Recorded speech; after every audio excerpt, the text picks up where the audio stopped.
നല്ല കച്ചവടം നടക്കാറുണ്ട്.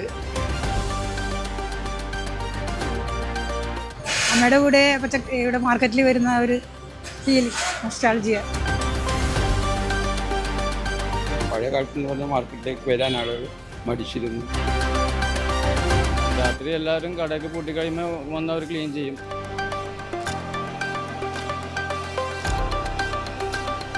ഇങ്ങനൊരു മാർക്കറ്റ് വരണമെന്നായിരുന്നു ഞങ്ങളുടെയൊക്കെ സ്വപ്നം.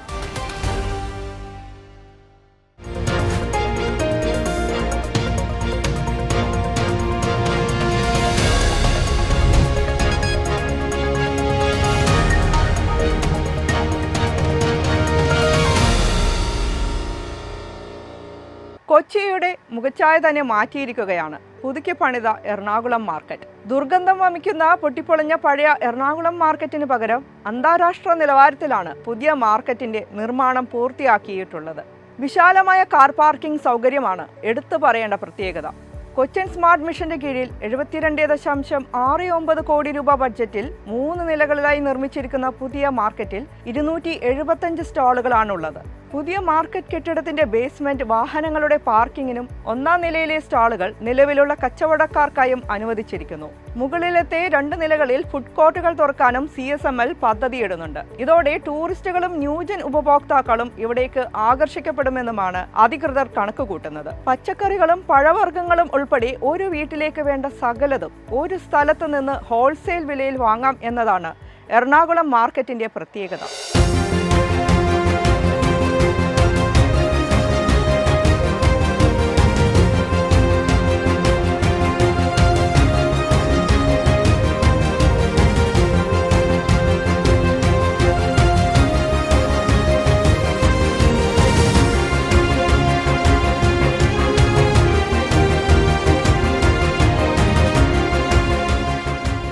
കൊച്ചിയുടെ ഹൃദയഭാഗത്ത് സ്ഥിതി ചെയ്യുന്ന ഒരു ചരിത്ര സ്മാരകം തന്നെയാണ് നൂറ്റാണ്ടുകൾ പഴക്കമുള്ള എറണാകുളം മാർക്കറ്റ്. അതിനാൽ തന്നെ എറണാകുളത്തുകാർക്ക് ഒരു നൊസ്റ്റാൾജിയയായി ആ പഴയ എറണാകുളം മാർക്കറ്റ് അവരുടെ മനസ്സിൽ ഇന്നും നിറഞ്ഞു നിൽക്കുന്നു.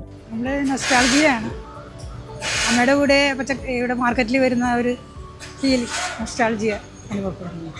എറണാകുളം മാർക്കറ്റിന്റെയും ബ്രോഡ്വേയുടെയും ചരിത്രം ബ്രിട്ടീഷ് കാലഘട്ടത്തിൽ നിന്നും തുടങ്ങുന്നു. കൊച്ചിയുടെ സാമ്പത്തിക മേഖലയുടെ നാഴികക്കല്ലുകളെന്ന് വിശേഷിപ്പിക്കാവുന്ന ഈ 2 വാണിജ്യ കേന്ദ്രങ്ങളും ബ്രിട്ടീഷ് കാലഘട്ടത്തിലാണ് രൂപം കൊണ്ടത്. സംസ്ഥാനത്തെ ഏറ്റവും വലിയ ഹോൾസെയിൽസ് വിപണിയായും എറണാകുളം മാർക്കറ്റും ബ്രോഡ്വേയും അറിയപ്പെടുന്നു.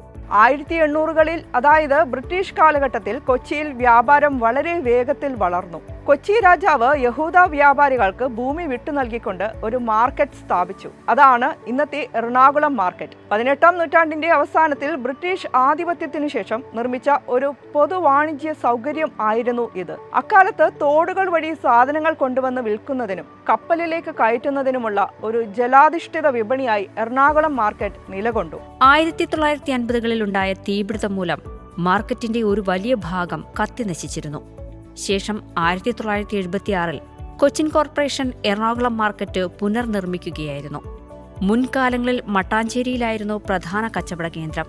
എന്നാൽ കാലക്രമേണ അത് എറണാകുളത്തേക്ക് മാറിയതോടെ മട്ടാഞ്ചേരി മാർക്കറ്റിന്റെ പ്രാധാന്യവും കുറഞ്ഞു. 2022-ൽ എറണാകുളം മാർക്കറ്റിന്റെ നിർമ്മാണം ആരംഭിക്കുകയും 2024 ഡിസംബറിൽ പുതിയ മാർക്കറ്റിന്റെ പ്രവർത്തനം ആരംഭിക്കുകയും ചെയ്തു. പദ്ധതിയുടെ നിർമ്മാണഘട്ടത്തിൽ CSML നേരിട്ട ഏറ്റവും പ്രധാന വെല്ലുവിളി പഴയ മാർക്കറ്റിൽ നിലവിലുണ്ടായിട്ടുള്ള ഷോപ്പുകൾ അത്രയും റീഹാബിലിറ്റ് ചെയ്യുക എന്നതായിരുന്നു.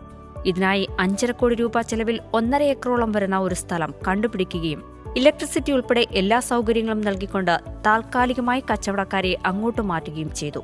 മാർക്കറ്റിലെ കച്ചവടക്കാരുടെ ബിസിനസിനെ യാതൊരു വിധത്തിലും ബാധിക്കാത്ത തരത്തിലിത് കൈകാര്യം ചെയ്യുക എന്നത് തീർച്ചയായും CSMLന്റെ ഏറ്റവും വെല്ലുവിളി നിറഞ്ഞ ഒരു പ്രവൃത്തിയായിരുന്നു. പദ്ധതിയെക്കുറിച്ച് കച്ചവടക്കാരെ പറഞ്ഞ് മനസ്സിലാക്കുകയും അവരെ താൽക്കാലികമായി അവിടെ നിന്ന് മാറ്റുകയും ചെയ്യുക ആവശ്യമായിരുന്നു. കോർപ്പറേഷന്റെ അനുമതി എടുത്തുകൊണ്ട് മാർക്കറ്റിന്റെ ടെമ്പററി കൺസ്ട്രക്ഷൻ നടത്തേണ്ടി വന്നു. എന്നാൽ കച്ചവടക്കാർ വളരെ സ്വാഗതാർഹമായ രീതിയിൽ സന്തോഷത്തോടെ ഈ പദ്ധതിയുമായി സഹകരിക്കുകയായിരുന്നു. ഏകദേശം 210ഓളം ഷോപ്പുകളെ ഈ വിധത്തിൽ റീഹാബിലേറ്റ് ചെയ്യേണ്ടി വന്നു. ഒരു സിറ്റിയെ നമ്മൾ വിലയിരുത്തുന്ന ഒരു ക്രൈറ്റീരിയയാണ് മാർക്കറ്റ്. നമ്മളൊരു വിദേശ രാജ്യത്ത് പോയാലും മാർക്കറ്റ് നമ്മൾ വിസിറ്റ് ചെയ്യുകയാണെങ്കിൽ ആ സിറ്റിയുടെ ഇൻഫ്രാസ്ട്രക്ചർ എന്താണെന്ന് നമുക്ക് തീർച്ചയായിട്ടും അറിയാൻ പറ്റും. അല്ലെ അവിടുത്തെ ഫെസിലിറ്റേഷൻ എന്താണെന്ന് കൃത്യമായി നമുക്ക് മനസ്സിലാക്കാൻ സാധിക്കും. എല്ലാ ഇൻ്റർനാഷണൽ സ്റ്റാൻഡേർഡിൽ എല്ലാ കാര്യങ്ങളും എല്ലാ ഇൻഫ്രാസ്ട്രക്ചറും ഉള്ള ഒരു മാർക്കറ്റ് എന്നുള്ള രീതിയിലാണ് സ്മാർട്ട് സിറ്റി അതിനെ ഏറ്റെടുക്കുന്നത്. ഇത് റീഹാബിലിറ്റേഷൻ ശരിക്കും ഒരു എന്താ പറയുന്നത് ഒരു ചലഞ്ചിങ് പ്രോസസ്സ് തന്നെയായിരുന്നു. അതുപോലെ ഇവിടുത്തെ രാഷ്ട്രീയ നേതൃത്വം, കോർപ്പറേഷൻ്റെ അധികാരികൾ, MLA, MP മറ്റ് എല്ലാ ആൾക്കാരുമായും ഡിസ്കസ് ചെയ്താണ് പോകുന്നത്. ഓരോ ഫ്ലോറിലും കളക്ഷൻ സെൻറ്റേഴ്സ് ഉണ്ട്. ഈ കളക്ഷൻ സെൻറ്റേഴ്സിൽ നിന്നുള്ള വേസ്റ്റ് മൂവ്മെൻറ്റ് ബേസ്മെൻറ്റിലാണ് അതിൻ്റെ ട്രീറ്റ്മെൻറ്റ് വെച്ചിരിക്കുന്നത്. ആ ട്രീറ്റ്മെൻറ്റിലേക്ക് പോകുന്നതിന് സെപ്പറേറ്റ് ലിഫ്റ്റ് വെക്കാൻ നമ്മൾ തീരുമാനിച്ചു. അതാണ് വേസ്റ്റ് കൊണ്ടുപോകുന്ന ഒരു ലിഫ്റ്റിൽ കൂടെ സാധാരണ ഇതിലേക്ക് വരുന്നവർ കൂടെ യാത്ര ചെയ്യണം എന്നല്ലെങ്കിൽ അവർ കൂടെ ഷെയർ ചെയ്യണം എന്ന് പറയുന്നത് ശരിക്കും ഒരിക്കലും നമുക്ക് അംഗീകരിക്കാവുന്ന നല്ലൊരു പരിഷ്കൃത സമൂഹത്തിൽ. അപ്പോൾ അതിന് വേറെ സംവിധാനം. ഷോപ്പ് ഓണേഴ്സിന് നമുക്ക് ഒരു പരിധി വരെ കൺവിൻസ് ചെയ്യാൻ പറ്റിയിട്ടുണ്ട്. അവരുടെ ഒരു ആവശ്യത്തിന്, അവരുടെ ഒരു ഫ്യൂച്ചറിനാണ് ഈ പ്രൊജക്റ്റ് എന്നുള്ളവരെ കൺവിൻസ് ചെയ്യാൻ പറ്റിയിട്ടുള്ളത് തന്നെയാണ്. 2, അവർക്ക് നമ്മുടെ ഒരു ഫെസിലിറ്റേഷൻ, ഈവൻ നമ്മളൊരു ടെമ്പററി ആയൊരു സംവിധാനം ഉണ്ടാക്കുമ്പോഴും അതിലൊരു പോരായ്കയില്ലാത്ത ഫെസിലിറ്റേഷൻ നമ്മളത് കൊടുത്തിട്ടുണ്ടായിരുന്നു. അതിൽ ടെമ്പററി ആയിട്ട് കൺസ്ട്രക്ട് ചെയ്യുന്നതിന് തന്നെ ഏതാണ്ട് നമ്മൾ 5 കോടിയോളം മുടക്കിയാണ് ആ 1.5 ഏക്കർ സ്ഥലം എടുത്ത്. അതും അതേ ലൊക്കാലിറ്റിയിൽ തന്നെ 1.5 ഏക്കറോളം സ്ഥലം ലീസിലെടുത്തിട്ട് അതിൽ ടെമ്പററി കൺസ്ട്രക്ഷൻ എന്ന് പോലും പറയാൻ കഴിയാത്ത തരത്തിലേക്കുള്ള ഫെസിലിറ്റി ഈ കൺസ്ട്രക്ഷൻ പീരീഡിൽ കൊടുത്തിരുന്നു. മാർക്കറ്റിൽ തന്നെ 83ഓളം ടോയ്ലറ്റുകളുണ്ട്. ആ ടോയ്ലറ്റുകളെല്ലാം ഏറ്റവും നല്ല ഒരു ഹോട്ടലിന് സമാനമായ ഒരു സാഹചര്യത്തിലുള്ള ഫെസിലിറ്റിയാണ്. അതിൽ സെൻസറുകൾ വരെയുള്ള ഏറ്റവും മോഡേൺ ആയിട്ടുള്ള എല്ലാ സംവിധാനങ്ങളും വെച്ചിട്ടുള്ള ടോയ്ലറ്റുകളാണ് കൊടുത്തിട്ടുള്ളത്.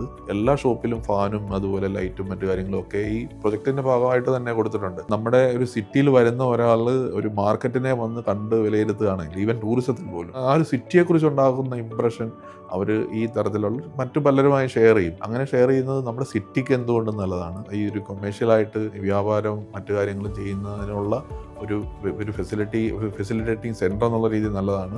മാത്രമല്ല ഞങ്ങളതിൽ ഞാൻ പറഞ്ഞതുപോലെ എക്സ്ട്രാ 2 ഫ്ലോർ കൂടി എക്സ്ട്രാ ചെയ്തിട്ടുണ്ട്. അതിലേക്ക് ഫുഡ് കോർട്ടോ അതുപോലെ മറ്റ് സംവിധാനങ്ങളുടെ ഒരു കേന്ദ്രീകൃതമായി നമുക്ക് വ്യാപാരങ്ങൾ കൂടുതൽ കൊണ്ടുവരാൻ കഴിയുന്ന തരത്തിലേക്കുള്ള ഒരു ഫെസിലിറ്റേഷൻ സെൻറ്ററായി ഫ്യൂച്ചറിൽ തീർച്ചയായും അത് മാറുമെന്നുള്ള കാര്യം സംശയമില്ല. പുതിയ മാർക്കറ്റിന്റെ പ്രത്യേകതകൾ എന്തൊക്കെയാണെന്ന് കച്ചവടക്കാരോടും മാർക്കറ്റിൽ വരുന്ന സ്ഥിരം കസ്റ്റമേഴ്സിനോടും തന്നെ ചോദിച്ചറിയാം. പുതിയ മാർക്കറ്റിനെ പറ്റി നല്ല അഭിപ്രായവും നല്ല വൃത്തിയുണ്ട്. പഴയതിനേക്കാളും നല്ല എന്തുകൊണ്ടും ഗുണം ചെയ്യുന്ന ഒരു ഇതിലേക്കാണ് പണിതേക്കുന്നത്. ഇതിൽ പണിതേക്കണതിൽ വെച്ച് ഏറ്റവും നല്ലത് എനിക്ക് തോന്നുന്ന പാർക്കിംഗ് ആണെന്ന് എനിക്ക് തോന്നുന്നു. പിന്നെ ക്ലീനിങ് എന്ന് പറയുമ്പോൾ വൈകിട്ട് ഒരു 11 മണിയാകുമ്പോൾ അവരുടെ മിഷ്യൻ വെച്ചുള്ള ക്ലീനിങ് ഉണ്ട്. വേസ്റ്റ് അവർ കോർപ്പറേഷൻ്റെ വണ്ടി തന്നെ വന്ന് അവർക്ക് വരുമ്പോൾ വേണ്ടി കാലത്ത് തന്നെ വരും. അപ്പോൾ അതിൻ്റെ അകത്തുകൊണ്ട് നമ്മൾ വേസ്റ്റ് അവർ 6-7 മണിയാകുമ്പോഴേക്കും വണ്ടി എത്തും. അപ്പോൾ അതിൻ്റെ അകത്തുകൊണ്ടായിട്ട് നമ്മൾ വേസ്റ്റ് നിക്ഷേപിക്കാറ് പതിവ്. പുതിയ മാർക്കറ്റ് വെച്ചാൽ ഇന്നത്തെ സാഹചര്യത്തിൽ ഏറ്റവും ഭംഗിയായ രീതിയിൽ ഈ മാർക്കറ്റ് അനുയോജ്യമായ രീതിയിൽ തന്നെ തന്നിട്ടുള്ളതാണ്. പഴയ കാലത്ത് എന്ന് പറഞ്ഞാൽ മാർക്കറ്റിലേക്ക് വരാൻ ആളുകൾ മടിച്ചിരുന്നു. ചെടി കൊണ്ടും മാലിന്യം നിറഞ്ഞൊരു സ്ഥലമായി. അതെല്ലാം മാറിയപ്പോൾ ശുദ്ധമായ ഒരു രീതിയിൽ വന്നിട്ടുള്ള ഇത് സംരക്ഷിക്കേണ്ട ഒരു ബാധ്യത ഉള്ളവർക്കുണ്ട്. അത് നിലനിർത്തി പോയാൽ മാതൃകയാണ് ലോകത്ത്. ഞങ്ങൾ പണ്ട് മുതൽ അപ്പൂപ്പന്മാരായിട്ടുള്ള ബിസിനസ്സാണ്. ഈ മാർക്കറ്റിനെ പറ്റി ഇപ്പം നല്ല അഭിപ്രായമാണ്. എല്ലാവർക്കും വന്നവർക്കൊക്കെ ഇഷ്ടപ്പെടുന്നുണ്ട്. മാർക്കറ്റിൽ സൗകര്യങ്ങളൊക്കെ നല്ലതാണ്. എല്ലാ നല്ല അഭിപ്രായങ്ങളാണ് പറയുന്നത്. നല്ല കച്ചവടം നടക്കാനുണ്ട്. കുഴപ്പമില്ല. നേരത്തെ കേട്ടൊക്കെ നല്ല സേഫ്റ്റി. ചൂട് കൂടുതലുള്ള സമയങ്ങളിൽ പോലും തങ്ങൾക്ക് വളരെ തണുപ്പ് നൽകുന്ന ഒരു അറ്റ്മോസ്ഫിയർ ആണ് ഈ പുതിയ മാർക്കറ്റ് കെട്ടിടത്തിന്റെ ഉള്ളിലുള്ളത് എന്നാണ് കച്ചവടക്കാരുടെ അഭിപ്രായം. ഓരോ ഫ്ലോറിലും ഓരോ വേസ്റ്റ് കളക്ഷൻ സെന്റർ, വേസ്റ്റ് മാനേജ്മെന്റിന് മാത്രം പ്രത്യേകം 2 ലിഫ്റ്റുകൾ, അതുകൂടാതെ ഉപഭോക്താക്കൾക്കായും ഗുഡ്സ് കൊണ്ടുപോകുന്നതിനുമായി 3 ലിഫ്റ്റുകൾ. ശരിക്കും പറഞ്ഞാൽ ഈ മാർക്കറ്റ് കൊച്ചി നിവാസികളുടെയും എറണാകുളത്തെ വ്യാപാര സമൂഹത്തിൻ്റെയും ഒരു ചിരകാല സ്വപ്നമാണ്. ഞങ്ങളെ മെയിനായിട്ട് ഈ മാർക്കറ്റ് പുനർനിർമ്മിക്കുന്നതുമായിട്ട് ബന്ധപ്പെട്ടപ്പോൾ ഞങ്ങൾ 2 കാര്യം മാത്രമേ ഞങ്ങൾ ആവശ്യപ്പെട്ടത്. ഒന്ന്, മാർക്കറ്റ് ഇവിടെ പുതുക്കി പണിയുമ്പോൾ ഞങ്ങൾ ഇവിടുന്ന് മാറണം. അപ്പോൾ ഞങ്ങൾ മാറുമ്പോഴത്തേക്ക് ഞങ്ങളുടെ നിലവിലുള്ള കച്ചവടക്കാർക്ക് ഒരു പുനരധിവാസം ഒരുക്കി തരണമെന്നുള്ളവരായിരുന്നു ഞങ്ങളുടെ മെയിനായിട്ടുള്ളൊരു ആവശ്യം. രണ്ടാമത്തെ ആവശ്യം, മാർക്കറ്റ് പുതുതായി നിർമ്മിച്ച് കഴിയുമ്പോഴത്തേക്ക് നിലവിലുള്ള ലൈസൻസുകളെ പുതിയ കെട്ടിടത്തിലേക്ക് അക്കോമഡേറ്റ് ചെയ്യണം എന്നുള്ളതായിരുന്നു ഞങ്ങളുടെ ആവശ്യം. ആ 2 കാര്യവും ഇപ്പോൾ ഇവിടെ സഫലമായിരിക്കുകയാണ്. ശരിക്കും പറഞ്ഞാൽ ഈ എറണാകുളം മാർക്കറ്റിൻ്റെ ഈ പുതിയ മാർക്കറ്റിൻ്റെ നിർമ്മാണവും അതിനോടനുബന്ധിച്ചുള്ള പ്രവർത്തനങ്ങളും എല്ലാം ശരിക്കും പറഞ്ഞാൽ ഒരു മാതൃകാപരമായ രീതിയിലുള്ള ഒരു പ്രവർത്തനമായിരുന്നു എന്ന് തന്നെ നമുക്ക് തീർച്ചയായിട്ടും നമുക്ക് സംശയലേശമന്യേ നമുക്ക് പറയാൻ സാധിക്കും. സാധാരണ ഇപ്പം നമ്മുടെ നാട്ടിൽ എന്തെങ്കിലുമൊക്കെ വികസനങ്ങൾ നടക്കുമ്പോഴത്തേക്ക് ആ പ്രദേശത്തുള്ള ആളുകളോട് മാറിക്കൊടുക്കാൻ പറയും. അവർ മാറിക്കഴിയുമ്പോഴത്തേക്ക് ആ പദ്ധതി പൂർത്തിയായി കഴിയുമ്പോഴത്തേക്ക് അവർക്ക് അർഹമായ രീതിയിലുള്ള ഒരു പരിഗണന ലഭിക്കാറില്ല. അതാണ് നമ്മുടെ നാട്ടിലെ വികസനങ്ങൾക്ക് ഏറ്റവും കൂടുതൽ തടസ്സമായിട്ട് വരുന്നതും അതുതന്നെയാണ്.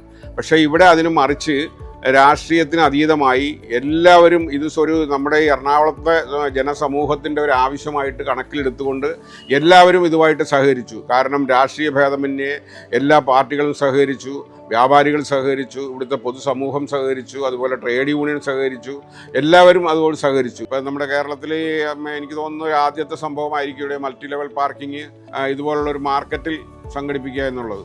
ഒരു ഷോപ്പിംഗ് മാളിനോട് താരതമ്യം ചെയ്യാൻ ഉതകുന്ന സൗകര്യങ്ങൾ, കിടയറ്റ സുരക്ഷാ സംവിധാനങ്ങൾ, ഫയർ സേഫ്റ്റി, പാർക്കിംഗ് ഏരിയയിൽ ഉൾപ്പെടെ CCTV ക്യാമറകൾ, control room, security alert system, announcement സംവിധാനം ഇവയെല്ലാം പുതിയ മാർക്കറ്റിൽ ഒരുക്കിയിരിക്കുന്നു. കൂടാതെ മെഷീൻ ക്ലീനിംഗ് സംവിധാനങ്ങൾ, ഖരമാലിന്യം കൈകാര്യം ചെയ്യാൻ പ്രത്യേക സംവിധാനം, ഫ്ലഷ് വാട്ടർ ടാങ്ക് കുടിവെള്ള സൗകര്യം എന്നിവയും ഇവിടെ ഉൾപ്പെടുത്തിയിരിക്കുന്നു. ഒരേ സമയം 200ഓളം വാഹനങ്ങൾ പാർക്ക് ചെയ്യാൻ സാധിക്കുന്ന വിശാലമായ പാർക്കിംഗ് സൗകര്യം പുതിയ മാർക്കറ്റിന്റെ മുഖമുദ്രയാണ്. ഇതിനു പുറമെ ഇവിടേക്ക് ഭാവിയിൽ കൂടുതൽ ഉപഭോക്താക്കളെ പ്രതീക്ഷിച്ചുകൊണ്ട് 120 കാറുകളും 100ഓളം ബൈക്കുകളും പാർക്ക് ചെയ്യാൻ സൗകര്യമുള്ള ഒരു മൾട്ടി ലെവൽ പാർക്കിംഗ് സംവിധാനത്തിന്റെ നിർമ്മാണവും നടന്നുവരുന്നു. ഇനി മുന്നിലുള്ള വെല്ലുവിളി പുതിയ എറണാകുളം മാർക്കറ്റിന്റെ ദീർഘകാല അടിസ്ഥാനത്തിലുള്ള മെയിൻ്റനൻസ് ആണ്. അതുകൂടി ശാസ്ത്രീയമായി കൈകാര്യം ചെയ്യാൻ സാധിച്ചാൽ പുതിയ എറണാകുളം മാർക്കറ്റ് സംസ്ഥാനത്തിന്റെ തന്നെ സാമ്പത്തിക ചരിത്രത്തിലെ ഒരു നാഴികക്കല്ലായി മാറുമെന്നതിൽ സംശയമില്ല.